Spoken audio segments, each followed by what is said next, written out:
देखें जी, एक तो हमें जो एक सबसे बड़ा इस मुल्क के लिए अलमिया अभी पैदा होने वाला है वो ये है कि गंदम हो सकता है कि किसान काश्त कम करे।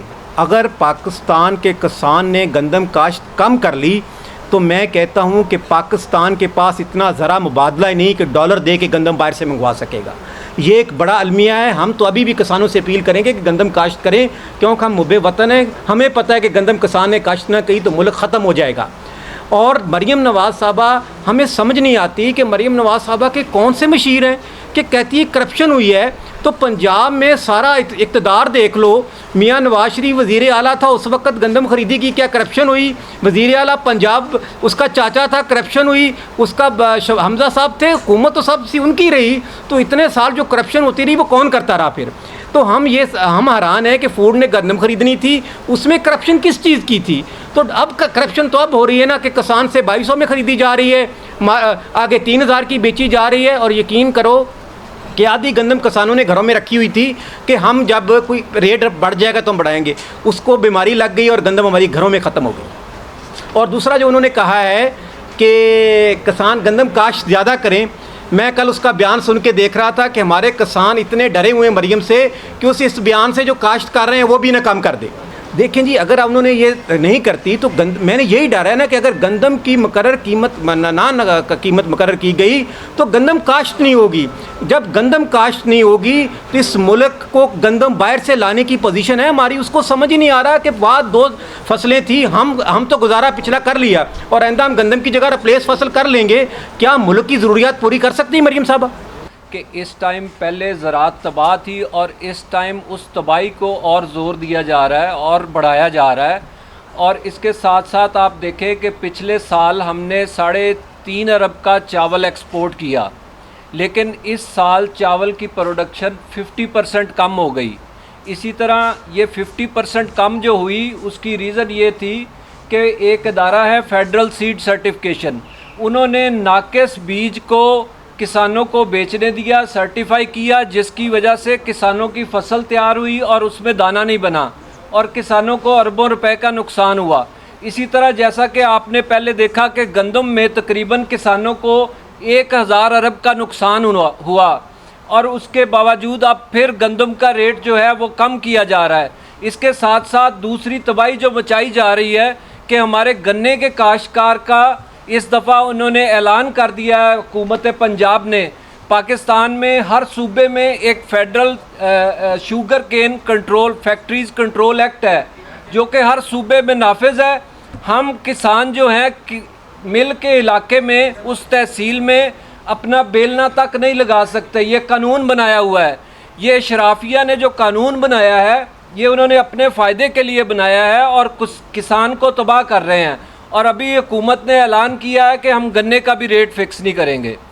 हम पूरे पंजाब और पूरे पाकिस्तान के किसान इस वक्त जो हमारी पोजीशन है इकोनॉमी की, जो हमारी फाइनेंशियल पोजीशन है, उसकी वो हम लफ्ज़ों में उसका हम आपको बयान नहीं कर सकते कि हमारे पिछली 3 फसलों से जो हमें लाखों रुपए के नुकसानात और जो भी जो हमारे एसेट थे वो बिक गए हैं। अभी मोहतरमा जनाब मरियम साहिबा ने किसान पैकेज का ऐलान किया है। हमें शर्म आती है, वो कहते हैं हम स्कीम पे ट्रैक्टर देते हैं, हमारे घरों में ट्रैक्टर खड़े हैं बिकने के लिए, हम कैसे उनको नए ट्रैक्टर ख़रीद सकते हैं? हमें ट्रैक्टर नहीं चाहिए, हमें कोई किसान कार्ड के कोई कर्ज़ा नहीं चाहिए, हमें ये चाहिए कि हमें सीड प्योर दे दें। हमारे जो लॉसेस हुए हैं, जो गंदम के साथ हमारे साथ जुल्म हुआ है, उस जुल्म में हमारी को कंपनसेशन कर लें। और उसके साथ साथ जो अभी मुंजी में जो सीड माफिया ने हमारा अरबों डॉलर का, इस मुल्क का अरबों डॉलर का नुकसान किया है, उस हवाले से हम आपके पास ये इल्तिजा लेके आए हैं। और उसके ऊपर जुल्म ये है कि रेंजर्स हमारे घरों में दाखिल हो रही है और ऊपर कहते हैं ये चोर हैं। हम चोर, हमने चोर अभी बनना है, हमने डाकू भी बनना है।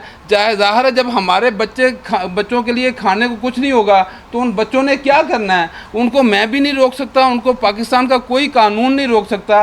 रोटी के लिए वो हर हद तक जाने के लिए तैयार हैं, लेकिन ऐसा सच नहीं है। ये मुल्क की फलाह के लिए ये जो रियासती इदारे हैं, ये अब किसानों के साथ जो पहले पिस चुके थे, अब उसको रेंजर्स के ज़रिए उनको बेइज्जत किया जा रहा है, उनको जलील किया जा रहा है, उनकी इज़्ज़तों के पामाली की जा रही है कि घरों में बग़ैर इजाज़त के 100 आदमी दाखिल हो रहे हैं और उसको ट्रांसफार्मर के नाम पे, और ट्रांसफार्मर उतार के सब कुछ लेके बाद में कहते हैं आपके घरों का कनेक्शन भी काटा जा रहा है। और इस गर्मी में आप जनूबी पंजाब में आजकल की जो गर्मी की आप टेम्परेचर का अंदाज़ा लगाएं कि इस गर्मी में जो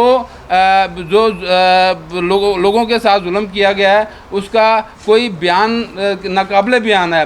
बाढ़ साहब का जो ऐलान है 10 तारीख, बहुत लंबा ऐलान है। ये हम इसके लिए भी तैयार नहीं हैं। हम तो चाहते हैं कि आज ही लोग घरों से निकलें और हम आके इस इक़्तिदार के ऐवानों के सामने बैठें, रोएं, पीटें, अपने बच्चों के लेके आएँ। अब वो कहते हैं जी ट्रैक्टर ख़रीदें, हम आपको मशीनरी दे रहे हैं। भाई हम तो अपने बच्चे बेचने के लिए आएंगे, हम तो अपने जानवर बेचने के लिए आएंगे, हम अपने ट्रैक्टर बेचने के लिए आएंगे। अभी जो एहतजाज का जो भी टाइम बनेगा, जो क़ियादत हमारी है, आप देखेंगे, मैं आपसे वादा करता हूँ कि लोग अपनी मदद आपके तहत अपनी चीज़ें, अपने बच्चे, अपने जानवर और अपने ट्रैक्टर जो कहते हैं हम ख़रीदें, वो हम इनको बेचने के लिए आएंगे। भाई ये ले लें और हमारी जान छोड़ दें।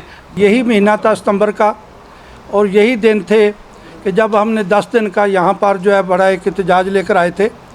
उस वक़्त जो हमारे बिजली का रेट था वो 16 रुपये 65 पैसे था ट्यूबवेलों का, और जब यहाँ हमने 9-10 दिन एहतजाज किया तो वो कम करके उन्होंने 13 रुपये 65 पैसे कर दिया।